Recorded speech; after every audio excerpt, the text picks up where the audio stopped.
ঢাকা সাভারের আশুলিয়ায় মহাসড়ক দখল করে অবৈধ গড়ে ওঠা দোকানপাট উচ্ছেদ অভিযান করেছে উপজেলা প্রশাসন। ঢাকা আরিচা মহাসড়কের আশুলিয়া নবীনগর ও নবীনগর চন্দ্রা মহাসড়কের পল্লী বিদ্যুৎ এলাকায় এ উচ্ছেদ অভিযান পরিচালনা করেন সাভার উপজেলা নির্বাহী কর্মকর্তা ও নির্বাহী ম্যাজিস্ট্রেট সাইফুল ইসলাম।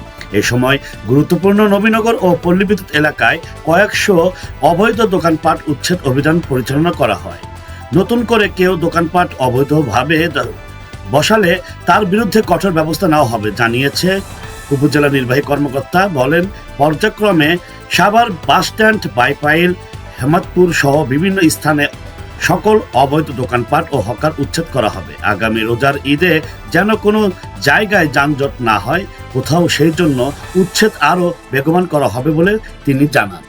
বিস্তারিত বিদ্যুৎ আহমেদ, স্বাধীন বাংলা নিউজ।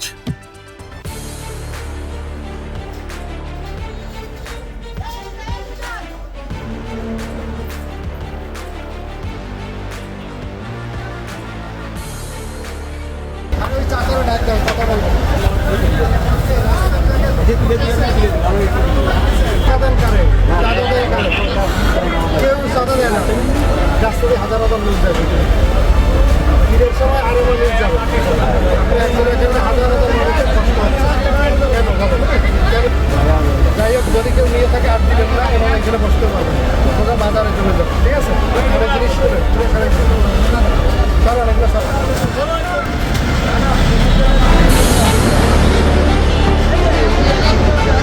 ধন্যবাদ।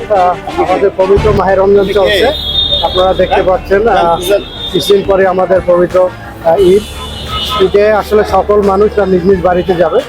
তো এই সময় আমাদের হাইওয়েগুলোতে সাধারণত প্রচণ্ড জ্যাম পড়ে এবং এই জ্যামের উৎসগুলো আমরা খুঁজতে গিয়ে দেখা যায় যে আমাদের সার্ভিস লেন যেগুলো আছে তার অধিকাংশই আসলে অবৈধ দখলদার বা হকার কর্তৃক দখল হয়ে গেছে। তো আমরা এরকম আসলে 6টি স্পট সাভারে চিহ্নিত করেছি। আজ উপজেলা প্রশাসনের পক্ষ থেকে নবীনগর টু আমাদের যেটা চন্দ্রার হাইওয়ে আছে সেখানে আমরা অভিযান পরিচালনা করছি। এর পরবর্তীতে অন্যান্য স্পটগুলোতে অভিযান পরিচালনা করা হবে। এখন পর্যন্ত কোনো অর্থদণ্ড বা কারাদণ্ড দেওয়া হয়নি। তবে আমরা যদি এরকম কেউ যদি তাদের দখল সরিয়ে নিতে অনীহা প্রকাশ করে সেক্ষেত্রে আমরা হয়তো জরিমানা বা অর্থদণ্ডে যাব। আসলে এরকম অভিযান পরিচালনা করে আবার তারা এসে বসে, এখানে আসলে একজনের আসলে দায়িত্ব নেই, দায়িত্ব আসলে সমন্বিত। এই জন্য আমি পুলিশ, তারপর আমাদের হাইওয়ে পুলিশ, অন্যান্য সেনাবাহিনী সহ আমরা অভিযান পরিচালনা করেছি। তেমনি আমরা এখন অভিযান পরিচালনা করে জায়গাটা ফ্রি করে দিই। এরপর আসলে অনেকগুলো দপ্তরের দায়িত্ব থাকে।